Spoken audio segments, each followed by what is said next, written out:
C'est vraiment des phrases qu'on entend beaucoup dans notre génération. Aïe, aïe, aïe.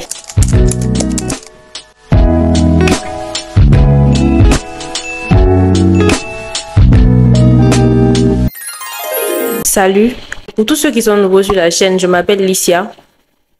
Kanti vient de Bekanti. Deli vient de Dovlicia. Je vous souhaite la bienvenue sur ma chaîne. Ici, nous parlons de tout, de mode, de spiritualité, lifestyle. Voilà, en général, je suis un peu folle, mais aujourd'hui, j'aimerais traiter un sujet, en fait, qui selon moi, doit être traité. Je ne tombe que sur des mauvais garçons. Tous les garçons sont mauvais, tous les garçons sont des menteurs, des manipulateurs. Ce sont des phrases, en fait, qu'on entend beaucoup dans notre génération. Et moi, j'y ai réfléchi. Parce que vas-y, je fais partie de cette vague de personnes qui a longtemps insulté, qui a longtemps traité, en fait, les hommes de méchants, de chiens, excusez-moi, je t'aime, de manipulateurs, de serpents même souvent. Et je me suis rendu compte que, en général, les femmes ne reconnaissaient pas leur part de responsabilité dans ce qui arrive, en fait, quand elles sont en couple avec un gars et que ça tourne mal. Aujourd'hui, nous allons parler de notre responsabilité dans ces choses-là qui tournent mal. Et bizarrement, je me posais des questions sur le sujet. Je réfléchissais, Seigneur, comment est-ce que je peux transmettre ce message? Et mon père spirituel a prêché et dans sa prédication, il y a un moment où il a pris un exemple d'une fille qui ne sait pas où elle va et qui ne sait pas ce qu'elle veut. Et les choix, en fait, de relations que cette fille-là va faire. Il a pris 4 exemples. Il a pris un gars qui est très pieux, qui travaille, c'est-à-dire qui a tout qu'une femme normale peut rechercher. Le deuxième, c'était un bad boy, beaucoup de tatous, qui n'a pas de plan pour l'avenir, qui vit juste. Et le troisième, c'était un sugar daddy, c'est-à-dire qu'il a l'argent, il a vécu, c'est-à-dire qu'il a connu les choses de Dieu, il a fait un peu, et après il a décidé que vas-y, tu vois, lui vit sa vie. Et le quatrième, c'était un chef d'entreprise qui a la tête sur les épaules concernant la vie professionnelle, qui est assez stable, mais qui, au niveau de la vie sexuelle, n'est pas discipliné. Et donc, il a parlé de cette fille-là va sortir avec le premier qui est bien. Du coup, vu qu'il est bien, elle va commencer à adopter son style de vie, aller à l'église, croire en Jésus et tout. Et à un moment, par on ne sait quelle magie, la relation va capoter. Et quand la relation capote, la go, elle rencontre le bad boy. Encore, elle se met en couple avec lui. Et avec lui, c'est la philosophie du one life. Ensuite, après, ça ne marche pas. Elle rencontre le sugar daddy qui s'occupe d'elle financièrement, qui lui parle souvent de Dieu parce que oui, il a la connaissance des choses de Dieu, mais il ne pratique pas vraiment. Et donc, elle se dit que, ah, quand même, lui, c'est un mélange du bad boy et de l'homme pieux que j'ai rencontré au début. Ensuite, elle décide que le sugar daddy, bah, elle veut pas se marier avec un vieux et qu'elle veut faire sa vie avec quelqu'un de normal. Et donc, finalement, elle va se mettre en couple avec un autre gars qui est l'entrepreneur assez stable, mais qui vit n'importe comment. Et donc, quand il a pris ces exemples, il a expliqué que en étudiant ces 4 figures, tu te rends compte que les 4 hommes qu'elle a rencontrés n'ont rien à voir l'un avec l'autre. Tu vois? Et ça montre en fait que la personne en question, la fille en question, ne sait pas où elle va dans sa life. Genre, elle ne sait vraiment pas ce qu'elle fait de sa vie. Elle ne sait vraiment pas ce qu'elle veut faire de sa vie. Elle ne sait pas ce qu'elle veut. Et moi, quand mon dad parlait, je me suis rendu compte que vraiment, en fait, c'était de ça que j'avais besoin. J'avais besoin de ce petit élément-là pour faire ma vidéo. En fait, il a dit, elle ne sait pas ce qu'elle veut. Mais moi, en fait, je veux ajouter qu'elle ne sait pas qui elle est. Parce que, vous allez voir dans notre génération, surtout au niveau des filles chrétiennes, ou même des filles musulmanes qui sont pieuses. Ma maman m'a dit une fois, les bonnes petites filles aiment les bad boys. Ça m'avait pas trop ému. Je dis maintenant, quand j'y réfléchis, je me dis c'est vraiment triste. Parce que je vois que vraiment beaucoup de bonnes filles se mettent en couple avec les gens qui ne reflètent pas la nature de la go en question, tu vois. Et finalement, elles se font briser, blesser, et elles vont maintenant aller dans la rue. C'est-à-dire, quand je dis dans la rue, c'est pas aller là. Mais vous allez dans la rue, c'est-à-dire on se dit, ouais, j'ai plus de cœur, moi je fais plus confiance aux hommes, moi je ne love plus et tout et tout. Alors que finalement, je me dis que plein de filles sont à l'église, plein de filles sont chrétiennes, plein de filles vont à la mosquée, elles prient, mais elles n'ont pas conscience en fait de leur identité. C'est-à-dire que elles n'ont pas conscience de ce qu'elles sont réellement, et elles n'ont pas conscience de ce qu'elles veulent réellement. Elles n'ont pas conscience de la vision que Dieu a pour elles. Et quand tu ne connais pas ton identité, tu sais pas qui tu es, tu te mélanges à n'importe qui, tu te mets en couple avec n'importe qui. Et c'est ça en fait qui fait que finalement tu as l'impression que tous les hommes sont méchants. Je discutais avec un homme de Dieu une fois et il a dit que souvent vous vous mettez en couple et les relations se gâtent, pas parce que la personne avec qui tu étais est mauvaise, mais parce que tu es avec quelqu'un qui est pour quelqu'un d'autre. Du coup, Dieu va mélanger ça d'une certaine manière. C'est-à-dire, peut-être il va faire en sorte que la personne te trompe ou bien des disputes bizarres qui n'ont pas de sens vont faire que finalement, vous allez vous quitter. Vous voyez de quoi je veux parler. Donc finalement, c'est pas que les hommes sont mauvais, c'est pas que les hommes sont des manipulateurs, c'est pas que les hommes sont si méchants que ça, mais l'être humain même dans son essence, il est mauvais. C'est-à-dire, femme comme homme, on est tous mauvais. C'est le Saint-Esprit qui nous aide à, en griffe, être meilleur, tu vois. Et donc, ce que je voulais dire, c'était, je m'adresse principalement à la gente féminine. Et si les hommes aussi veulent prendre ce que je dis et appliquer à leur vie, ça serait pas mauvais. Arrêtons de diaboliser les hommes. Parce que finalement, moi, je pense que c'est un système que l'ennemi met en place pour, en fait, nous empêcher de rentrer dans un plan que Dieu a pour nous. Oui, il y a des gens qui vont dire que le mariage n'est pas une fin en soi. Je suis pas d'accord. J'ai failli dire je suis d'accord, mais en fait, je suis pas d'accord. Le mariage, c'est pas le but ultime de la vie, mais par le mariage, Dieu peut se glorifier et te faire entrer, en fait, dans ta destinée glorieuse. Du coup, avant, j'étais de celles qui disaient, vas-y, moi, le mariage me dit rien. Mais maintenant, je me suis rendu compte, en fait, que le diable est tellement subtil qu'il peut, en fait, te faire croire que le mariage, c'est rien du tout. Voilà. Et donc, le fait que tu rencontres quelqu'un qui te brise et qui finalement, tu te dis, moi, je peux me mettre en couple, moi, je crois plus en l'amour. Le diable a atteint son objectif, tu vois. Parce que déjà, l'amour même, l'amour en général, c'est l'essence de la vie chrétienne. C'est par amour que Jésus s'est donné à la croix pour nous. Donc, je sais pas si on se suit. Donc, je vais revenir maintenant sur les filles, les femmes qui se disent, ah, moi, les hommes, c'est fini parce que les hommes sont des menteurs. Comment est-ce que toi, tu t'es comporté? Comment, sur quelle base tu as choisi tous les gars avec qui tu étais? Comment je prends mon cas? En général, je me suis plus arrêtée sur le critère beauté. Tu vois, moi, j'étais en mode, si moi je dois avoir gourmet, il faut que ce soit un BG. Donc, aucunement, je vais me mettre avec un gars moche. Si je me mets avec un gars moche et puis me donne gourmet, j'aurais honte de montrer sa photo à mes copines pour dire, c'est lui-là qui m'a donné gourmet. Du coup, ce que je faisais, que je me mets en couple avec un gars qui est beau. Tu vois, et quand je parle de mon gourmet et que je te montre la photo de la personne qui m'a donné gourmet, tu dis, oui, tu vois, parce que je voulais pas en fait, je suis un peu trop fière, j'étais un peu trop fière de moi, tu vois. Et du coup, je prends certains caractères extérieurs, c'est-à-dire que je vais dire par exemple, j'aime un gars qui est posé, j'aime pas les gars qui parlent beaucoup, qui font beaucoup de bruit. Je me base sur ça, genre il est beau et il est simple. Il est beau et il se fait pas voir, tu vois. Et c'était plus ça que je regardais pas, ok, le gars il veut aller où dans sa vie avant de me mettre en couple. Et après, quand je me mettais en couple et que j'essayais de discuter à venir avec la personne et que je me rendais compte que, en fait, la personne est assez limitée dans sa manière de voir. Parce que moi, je suis quelqu'un qui voit très loin. Et je me rendais compte que la personne était assez limitée dans sa manière de voir. Je me disais, il y a un hic. Mais je suis dedans, donc on est dedans. Jusqu'à ce qu'il se passe quelque chose du style, il te trompe, tu découvres que peut-être que vous êtes quatre dans la relation et tout. Vous voyez le truc. Pourquoi? En vrai, je sais que je vois loin. Je sais que je vais aller loin dans ma vie. Mais je passais mon temps à me mettre en couple avec des gens qui étaient juste beaux, tu vois. Et un jour, j'ai discuté avec un de mes frères spirituels. Et j'ai fait mon analyse tout de suite. C'est-à-dire, on discutait et je me suis rendu compte que, en fait, je choisissais que des gars beaux. Parce que finalement, au fond de moi, le mariage n'était pas si important, tu vois. Parce que quand je pensais relation, je pensais déjà à la fin de la relation. C'est-à-dire, à mon gourmet, en fait. Du coup, il ne faut pas que j'ai gourmet d'un gars moche. Et donc, je me mets avec un gars beau. Même si, quelque part, je pensais mariage, mais au fond, le mariage n'était pas une priorité pour moi. Et je le disais souvent parce que le mariage n'était pas une très grande priorité pour moi. Donc, on revient sur le fait que quand tu ne sais pas qui tu es, je dis qui tu es, tu choisis n'importe qui.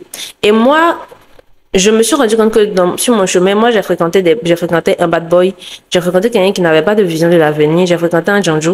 Et donc, en fait, je sais que tous ces choix que j'ai faits là, c'est parce que clairement, je ne savais pas où j'allais. Mais du moment où Dieu m'a montré, je promets, je vous promets, quand j'ai commencé vraiment à découvrir, c'est-à-dire parce que avant je comprenais pas le principe de l'identité de chrétien. J'étais chrétienne, mais je me disais c'est quoi l'identité du chrétien? Ça me fatiguait. Et en fait, je me suis rendu compte quand j'ai vu comment Dieu me voyait, quand j'ai connu en fait les plans que Dieu avait pour moi et la vision que Dieu avait pour ma vie, j'ai commencé en fait à voir ces histoires de relations amoureuses autrement. C'est-à-dire, j'ai commencé à me détacher de tous les BG, c'est-à-dire même les gars avec qui je flirtais. Non, j'ai commencé à me détacher de tout le monde. Je me suis dit, je m'assois et j'attends ce que Dieu a prévu pour moi. Tu vois, en général aussi, ce qui fait que les filles sont blessées, c'est qu'on est pressé. Deuxième point, on est pressé. Quand tu es pressé, finalement, tu vas te heurter contre un caillou. Et mon père spirituel a prêché sur ça, en fait, ce dimanche. Il a parlé de quand tu ne sais pas ce que Dieu veut pour toi, les choses que tu fais, tu n'as pas de frein, tu as peur, tu n'as pas de limite, personne ne peut te dire non, tu fais les choix bêtes.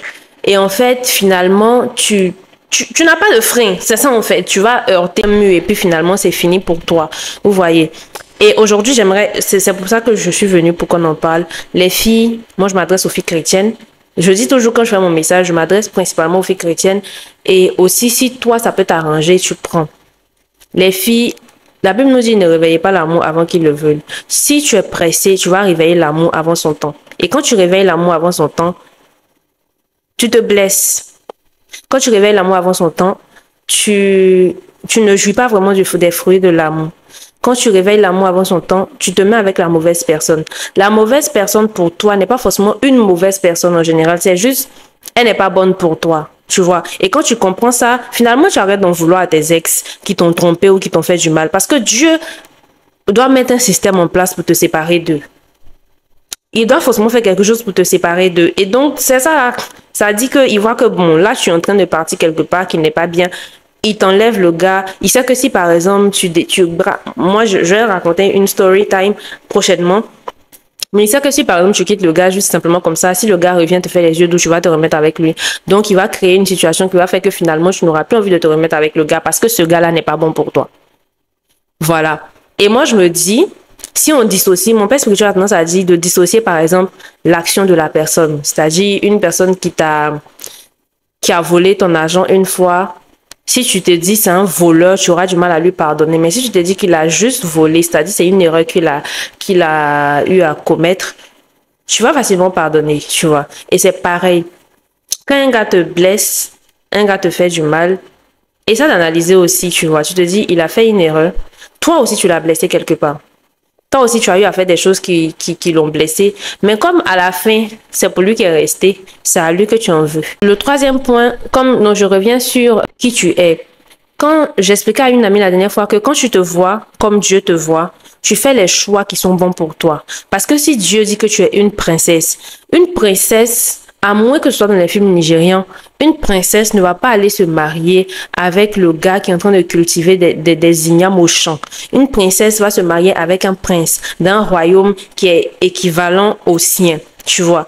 Et donc, quand tu te vois normalement comme une princesse de l'Éternel, ou tu te vois comme une reine, ou tu te vois comme Dieu te voit, en général, tu vas aller prendre quelqu'un, te mettre en couple avec quelqu'un qui rentre en fait qui est sur la même ligne que toi, tu vois, qui te correspond au niveau de la vision et au niveau de l'identité. Tu vas pas aller te mettre en couple avec quelqu'un qui, par exemple, fréquente les boîtes de nuit, alors que, par exemple, toi, tu es chrétienne, tu vas à l'église, tu pries les dimanches, tu vas dans tous les programmes de prière possibles et dans toutes les veillées de prière. Et après, tu vas aller te mettre avec, comment on appelle ça? Un gars qui fréquente des boîtes de nuit, un gars qui fréquente le monde de la nuit et tout. Forcément, il va être en contact avec le vice, l'alcool, la cigarette et tout. Il peut te tromper, tu vois. Et après, si ce gars-là te trompe, tu vas dire, ouais, les hommes sont mauvais. Alors que tu es allé, en fait, prendre quelque chose qui ne correspond pas à ton identité. Tu es allé prendre quelque chose, quelqu'un qui fréquente la nuit, tu sais que forcément, ça va arriver. On est d'accord? Une fois en passant, il va te tromper, tu vois. Une fille qui fréquente la nuit, qui sort avec un gars qui fréquente la nuit, tu vois qu'entre eux, ils se comprennent. C'est-à-dire, ils sont au couple, le gars trompe, ils font palabre, mais ils sont toujours ensemble. Tu vois, parce que pour eux, c'est ça la vie. Bon, un autre jour, on va parler de ça. Pour eux, c'est ça la vie, tu vois. Mais toi qui es chrétienne, la Bible interdit la fornication et le gars, il fornique à gauche, à droite. Et finalement, ça peut te pousser toi-même à renoncer à ton identité de chrétienne et finalement à forniquer avec la personne. Du coup, si tu es un peu bête, je vais dire ça comme ça, c'est que tu n'as pas conscience de ta valeur, tu vas descendre au niveau où tu vas te dire, il faut que moi aussi, je commence à m'habiller comme ces filles-là avec qui ils me trompent pour qu'ils m'aiment plus, tu vois. Et c'est là, en fait, qu'on commence à se dévaloriser. Se dévaloriser, ce n'est pas dire à tout le monde, je suis bête, je suis pas intelligente et tout et tout. Se dévaloriser, en fait, c'est essayer quand même de se dénaturer pour ressembler à quelqu'un d'autre. Parce que tu estimes que ce que tu es là, c'est pas assez bien. Mon père spirituel a dit un truc récemment. Il a dit, quand tu te compares à quelqu'un, finalement, tu te mets au même niveau que la personne. Donc, en fait, le niveau de la personne devient le standard. Like, toi, normalement, tu es un 10. Et la personne à qui tu te compares est un 5. Mais dès que tu commences à te comparer à la personne, tu deviens automatiquement un 5. Tu vois? Parce que tu ne connais tellement pas ta valeur que tu te compares à des gens qui ne te valent pas. Et c'est pareil. Tu ne connais tellement pas ta valeur que tu te compares à des gens qui ne te valent pas. Tu ne connais tellement pas ta valeur que tu te mets en couple avec des personnes qui ne te méritent pas. Tu ne connais pas ta valeur au point où tu restes en couple avec quelqu'un qui ne te mérite pas, qui n'est même pas de ton niveau. C'est-à-dire, tu vas prendre une fille qui est très belle, très intelligente, qui a des projets d'avenir, qui sait ce qu'elle veut de sa vie en fait. Mais elle sera en train de se mettre en couple avec un gars qui ne fout rien de sa vie. Je ne parle pas des gens qui n'ont pas d'argent. Il y a des gens qui n'ont pas d'argent mais qui ont la vision et qui se battent pour atteindre leur vision. Mais un gars qui ne fout rien de sa vie, qui vit au crochet des femmes, ou bien même s'il fout un peu quelque chose, il est là, il vit n'importe comment, il ne correspond pas à tes standards, mais tu es là à te battre pour lui, à te ridiculiser pour lui, parce qu'en général, sinon, les gars, ils sont tellement infidèles, et que toi, en fait, tu te mets dans une situation mentale où tu te dis que c'est lui ou rien, et après, quand il finit de tout casser en toi, quand tu sors, tu l'accuses lui. Mais moi, je pense qu'en nous toutes, il y a cette voix-là qui nous dit à un moment donné, va-t'en, tu vois. Dès les premiers signes, normalement, il y a une voix qui nous parle. À toutes les filles, il y a une voix qui nous dit, c'est pas ça, il faut bouer. Mais en général, on a le syndrome du sauveur, ce qui fait que on va rester et puis essayer de changer la personne, essayer de transformer la personne en une meilleure version. Sauf que nous ne sommes pas le Saint-Esprit et nous n'avons pas la capacité de changer une personne, de transformer une personne de l'intérieur. On peut lui dire des choses, on peut lui donner des conseils, mais nous n'avons pas la capacité de changer quelqu'un en fait. Tu vois? Tu vois ma belle? Il faut, selon moi, arrêter d'accuser les gars et puis prendre notre part de responsabilité, c'est-à-dire essayer de dire que si ça m'est arrivé, c'est parce que quelque part j'ai laissé une porte ouverte. Le gars n'est pas innocent, certes, ils sont méchants. Ils sont méchants. Mais qu'est-ce que j'ai fait pour arrêter ça? Essaie de calculer dans ton comportement qu'est-ce que tu as fait et qu'est-ce que tu n'as pas fait. Parce qu'il y a des moments, le temps d'observation, par exemple, à prendre, c'est que certaines personnes ne prennent pas ce temps d'observation. Là, il y a des filles qui se mettent en couple très rapidement. C'est-à-dire, elles ne prennent même pas le temps de se dire, je vais analyser la personne.